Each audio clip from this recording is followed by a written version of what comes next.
Welcome, everyone, to this episode of the Palmetto Guardian. I'm Sergeant Chelsea Baker. I'm Specialist Flonasia Neals. And today we have someone in the studio with us. I'm going to let you introduce yourself to everyone, sir. Hi, everyone. I'm First Lieutenant Tremaine Shivers, and I am the Resiliency and Risk Reduction Specialist. So thank you for having me. Yes, thanks for stopping by. So can you kind of explain what that is exactly? So basically, I'm in charge of helping out civilian contractors with suicide prevention, going to IMRXs and ATs and training soldiers in that resiliency aspect, and then going off to actually like give them fun things to do and have awareness months and do all those good things to keep the conversation going. So that's about it. It's pretty cool. Yeah. So May is Mental Health Awareness Month. And with that, I know that all the different sections used to hold different kind of events and stuff throughout the year to bring awareness and to boost morale and all that kind of stuff. And last year, things kind of dwindled down because of COVID and everything. But this year, I think, as far as I know, y'all are starting to kind of do those things again. So I know specifically you were wanting to talk about the ice cream social that's coming up. So can you talk about that? Well, I've been in the Guard for about 11 years now, and normally when they have food or some kind of good treat, soldiers tend to listen a little better. So we're just trying to change the stigma a little bit regarding mental health. So we want people to come out on Thursday, May 13th. We're having an ice cream social right at the TAG building in the little courtyard out there. And we just want to have conversation and have fellowship mainly. You don't have to talk about anything you don't want to talk about. We like to see familiar faces and just maybe make some new connections. And if you feel like you do have some things you need to talk about or even get more information about training or where you can go or where your soldiers can go, we'll have all of the resources out there to get you exactly where you need to go. So please come out on Thursday the 13th of this month and just fellowship and have some ice cream. We should have plenty of flavors out there. That's what was going to be my next question. Flavors and time, sir. Yes. So, okay. So what time is the event going to be? The event is going to be at 1. Okay. I believe. So now, is this something that's open to like all Guards members or full-time staff? Like anybody, anyone? Anybody, you name it, come on out and make it happen. We just want to talk. Yeah.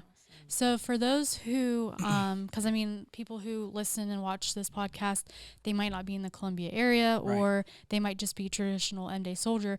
What are resources or what are ways that they can get in contact with you guys if they have questions and they can't make it? So, of course, you can go online and you can contact me. My military emails are tremaine.x.shivers.mil@mail.mil.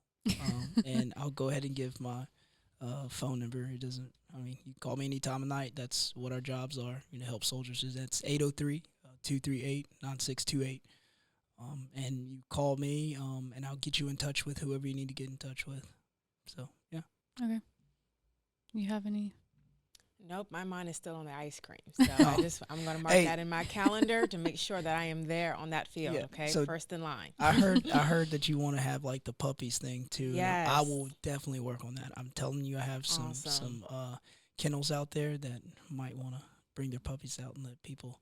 Now, is this something, because I know Sergeant Baker mentioned that the different departments do different things throughout the year. Now, is this something that is new to your department, or is this something, how does that work? I'm new in the position. Okay. But I'm pretty sure that since I've been in, and of course it's come from different umbrellas, but I've seen Yellow Ribbon do things. I've seen actual units themselves do different things and invite anyone out. FRG has done a couple different things. And the main thing is, the fact of the matter is the numbers are just alarmingly high right now. And that's why we really want to, come up with some comprehensive trainings to give soldiers so that they have the proper tools to be able to deal with it themselves when it comes to hardships, especially now after, COVID and everything happened, and just the leadership in general to have those tools in their toolkit to be able to help their soldiers. And that's the main thing. If anything else, again, at this ice cream social, if we can just get the resources out there to these different individuals, so maybe they can help someone else, then we've done our job. Awesome. And I think it's important to note that because we've had civilian contractors on here for mental health or whatnot, but you are on the military side. So if, we have guardsmen or service members who feel that, okay, I don't really want to talk to a civilian, I want to talk to someone who's actually been in the service, then you are a resource that they can go to, correct? Yeah, so that's just funny that you said that. When I first applied for this position, that was one of the main things I thought about before I put in my application. There's been a couple times, 3 that I can count right now, that I've actually had to experience losing one of my battle buddies, especially coming back from my last deployment. And it was tough, and you always have those moments where you go, what could I have done? Or what didn't I do? Or why didn't they say anything? And there's just so many different emotions that come with it, where it's from regret to remorse to just sadness to just questions that you sometimes feel will never be answered. And, going through that and dealing with it and having to go to MRT and mass resiliency training and just living life and having my own children and my own family, and to still have to look out for the battle buddies in aftermath of losing someone that you love and you care for, just made me really go, like, this is something that I can really get involved with and really try to be that next level change, to let soldiers know that it's not a stigma. It shouldn't be a bad stigma on it, to talk about your hardships. All of us have difficulties in our life, from, oh man, I don't want to work out, I'm tired, but I know I need to work out, and my job's telling me I got to do this, do that. You have the stresses of, man, I come home from work and my kids, they want me to play, and I'm just so tired. I just need 5 minutes. And then next thing you know, it's back to 9 to 5. It's time to work again, and you sometimes never seem to catch a break. But again, there's things out there and resources and opportunities for our soldiers. They just have to talk about it and be honest with themselves, and go to that leadership if they don't have the answer, to figure it out, and we're here to help you. So. And even if they don't feel comfortable going to their leadership, because, that's something that needs to be said. Right. That you are a resource that you can go to. Yes, so. You don't have to go. You have my number now. You have the email. And again, there's plenty of people at the Bluff Road Armory that could totally get you where you need to be. For me, and for instance, when I got back from Afghanistan, I had the hardest time of, like, going out in public and not talking to civilians like civilians. I was talking to them like they were soldiers, and just the sarcasm and just the rough around the edges and always on guard. And it took yellow ribbon, and we had to do the 9-month, ordeal where you go 3 months, then you go 6 months, and then you go 9 months, the reintegration period. It was still tough. I mean, it was tough 3 years after that, where my wife's saying, hey, you really ought to get some things in check, and I'm like, what are you talking about? And there's the denial, of course, because you were a superhero over there, and now you come back home and you're just a regular old Joe, and it's back to work, So it was very hard to transition, and until I started using those resources, and going to the trainings, it took a toll on me, So soldiers out there, I promise you, I understand exactly where most of you are coming from. And if I don't, again, I have the resources to be able to help you find someone that can relate and to give you some proper things to help you out with your life. So, yeah. Yeah. I'm glad you brought that up, because a lot of times when we talk about these topics, stigma always is the main topic of discussion, and breaking that stigma. How do we do that? And I think talking about it more often instead of pushing it to the side and, it's an annual briefing we need to do once a year. Like, the more we talk about it, the more information that we can get out to the soldiers and airmen. And also, when we have people come on the podcast and share their own stories, it shows people how transparent they are, and that everybody has problems. Everybody has issues that they need to deal with. And some people are better at figuring it out, and other people, they need a little bit of help, and there's nothing wrong with that. Yeah. So I really appreciate you sharing your experience, because it does prove to people that everyone's human. Mm-hmm. Like, there's nobody that's perfect, and there's no problem with asking for help whenever you need it. Yeah, exactly. I mean, we're all human, like you said. And when you wear this uniform, you're just a little bit of a cooler human, which means you need a little bit more attention to that, because the stresses that you put yourself through, or that you have to go through inevitably because you're a service member, especially in these combat MOSs, but it's not limited to the combat MOS. We all face that stress, and then the military is just a whole nother beast. And it's supposed to be. We're selected. There's only 1% of us that do this. All right. So again, it's okay to not be okay. You might need a hug. Shoot, last week I needed a hug. From Wednesday to Sunday, I needed a hug. And thank God that I have my wife and my children, that they see when I have those anxious moments, and then they pick up on it. And that's what leadership should be doing with their soldiers. You should have that relationship with your soldiers to know, hey, Niels, you don't seem like your normal self. And just to be there to open up that conversation. And they should be comfortable enough with you to be like, hey, I do have some things going on. I need to, and then maybe lead them in the right direction. Or hopefully they will be able to just be like, yeah, can we sit down? Can we like discuss what's going on, and then get it started. But if soldiers know this information, and as long as leadership handles it appropriately to get that soldier the help they need, then that soldier, once they're helped, they'll go and tell another friend, hey, yeah, I had a problem like last month. Hey, man, like, let me, Sergeant so-and-so, they helped me out. Like, you need to go talk to them. And then it'll just be a chain reaction. And then there'll be accountability, and everyone will be getting what they need. And then maybe, hopefully one day, I won't be needed. That's the goal, to not be needed. Definitely. Now, I know you mentioned, signs or whatnot, and we may know the signs, but it doesn't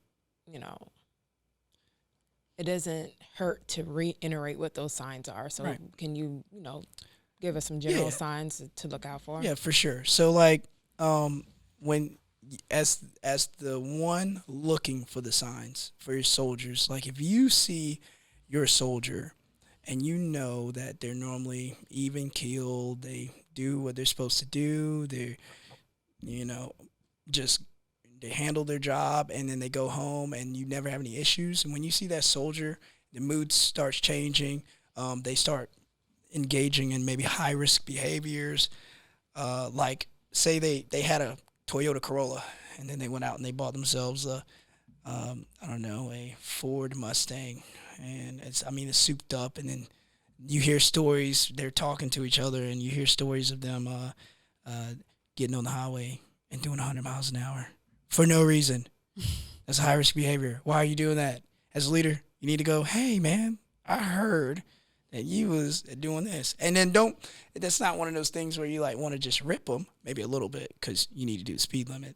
You don't want to kill yourself, guy. But, you want to be like, why? What's going on? Why'd you get the Mustang? Well, what happened? And then maybe he's like, well, I lost my job, or I had this going on with my family, and my wife didn't want me to. And then, if you ask the right questions, soldiers will tell you everything. If you ask the right questions, and if you have that relationship with them. Let's see some other things I got written down over here. If they just start weirdly talking about death, and it's not one of those kinds of vibes and environments where like everybody was in deep thought talking about why is it what, but they just randomly just start talking about death and not being here, and they feel rage and uncontrolled anger, or you see them withdraw from you. That's a big one. Like if you see them, I'm a social butterfly, so my people already know. At my civilian job too, there's like, if I'm quiet and I'm in my office and I'm not talking to anybody, they come in there and they bust in there, and I can't even stop them. They go, "Hey, coach, like, you all right? What's going on? Like, you good?" And I'm like, no, but I don't want to talk about it, you know. So, But then they get me at lunch or whatever, and they force me to talk about it and get things out in the open, and it helps. Feeling trapped, if you hear them talking about your battle buddy or whatever, saying they're feeling trapped, just if you see anxious or agitated signals from them, and again, experiencing the dramatic mood changes, seeing no reason for living or having no sense of purpose of life. I mean, again, if you are a true battle buddy to someone or you're a true leader, you know your soldiers and you see those signs, and it's better to be proactive by asking those questions than be reactive when something bad happens because you weren't paying it enough attention. Mm-hmm. So yeah, those are some of the signs. And I also got some numbers. So the national hotline, if you do feel like you're in those darkest times, and you don't know what else to do, and you don't have you feel like you don't have another option, we have the National Suicide Hotline, at 800-SUICIDE, and that's 800-784-2433. And then, I love this one. I've used this one for counseling a bunch of different times. It's Military One Source. They helped me get my first job coming out the Guard. Their number is 800-342-9647. And the best thing about them is, like, when you tell them your issues and what you got going on, they immediately get you in contact, whether it be going to an actual site to see a counselor, or if it doesn't work for you and what you got going on, they'll even do a phone conversation where you have your sessions over the phone. And that number is 800-342-9647. You also have the Wounded Soldier and Family Hotline. That's 800-984-8523. And there's just so many more. I mean, we have all the information at our fingertips. Mm-hmm. You just, if you have an issue, Google, or better yet, I'm more personal. I'm going to call somebody. And I got some great friends and just mentors and leaders that have shown me this way. Because if my leadership wasn't that good, I wouldn't be sitting here right now. But my leadership was outstanding. Mm-hmm. And now they're living their best life. Retired. So I'm carrying on the torch. I'm glad that you brought up the signs and stuff. One thing I do want to touch with that is because sometimes there aren't signs. Like, sometimes things happen and someone is like, well, I didn't see anything. I didn't notice anything different. And it's not that you need to constantly be on guard and right. Every small thing you need to ask about, but there are times where people are feeling a certain way and they don't show it because they're just good at hiding it. They might have done that their whole life and all that. But with leadership and supervisors and friends and family, like whenever you have these connections with people, reaching out and just being there for them, just casually having a conversation, yes. Or reaching out to them if you're thinking about them. And because sometimes they might not want to talk about it, or they don't want somebody to know that something's wrong. Right. And something so little can go so far, whether it's just having that conversation, or maybe you go out of your way to help them with something that you know that they need help with, whether it's moving or maybe babysitting for them or helping them on a drill weekend, or as simple as you go out to lunch and you pay for their lunch, or you bring them a drink to work. Or, I mean, we've had times where people have brought us donuts. Like, people don't realize the smallest little things could make your day so much better and take you out of that dark place when people really don't know that you're going through something. Which is why we'll bring the puppies. Don't worry. Thank you. Also, Family Readiness came out yesterday and brought us some Dunkin' Donuts. Like I said, that's why we do it again. Ice Cream Social, May 13th. That's a Thursday. Tag 1 building. p.m. All right, night, because you just have to have that fellowship. And going back to what you said, as a platoon leader, and even when I was at E5, as a team leader, I always made it a point where, like, I'm going to have a conversation with you, like, even or just that text message throughout the month or something, just something. Yeah, I see you with the stank eye. I know something's going on, and I know you don't want to talk to me. I'm gonna come up and make a corny joke. I'm gonna slap you on the back or something. We're gonna talk. Like, and if you don't, Neals knows. Like, I'm all about it. I will come to you, and again, I won't hound you, but I'm gonna give you the opportunity to be open. And I give my soldiers donuts all the time. Like, it's the way to their heart. You know, my platoon, oh yeah, I take care of them. Donuts every time I can. So yeah. I think it's important, like you said, and like Sergeant Baker was saying, you know, just you may not have that conversation right then and there, but knowing that you are there and that they know that, hey, if I need to talk to them, I can, you know, goes a long way. So honestly, that's good. So yeah, but with closing out, I really appreciate you coming in, sir. I know we'll probably see you again. We were talking about some stuff before that we want to go further in the detail, but definitely. Before we close out, is there anything else that you would like to add? No. I mean, I guess one thing, again, like you said with the stigma, soldiers, guys, you need to know, like, there are more good leaders than there are bad. And you need to utilize that leadership in your chain of command. If you have questions or issues, go to them. They will have the resources. And if they don't, they'll lead you to those resources. All right, I was an E3. All right, and that's a decade later, and look where I'm at now. And we're all still trying to help each other. And that's the only way we're going to get through this life. You can't do it alone. So go through your chain of command, find what you need, get that help that you need so that you can be the best soldier that you can be. Hooah. Awesome. Well, thank you, sir. I really appreciate that because, like we said through this whole thing, like sometimes you just need help, and people just need to realize it's not a bad thing to ask for help. Just ask. Yeah. But definitely come out to the Ice Cream Social. I know Specialist Neals and myself will be out there. Yeah. Hopefully everyone else comes. But again, if you guys like this video, make sure you give it a big thumbs up. If you haven't subscribed to our channel, make sure you hit the subscribe button, and we will catch you guys in the next episode.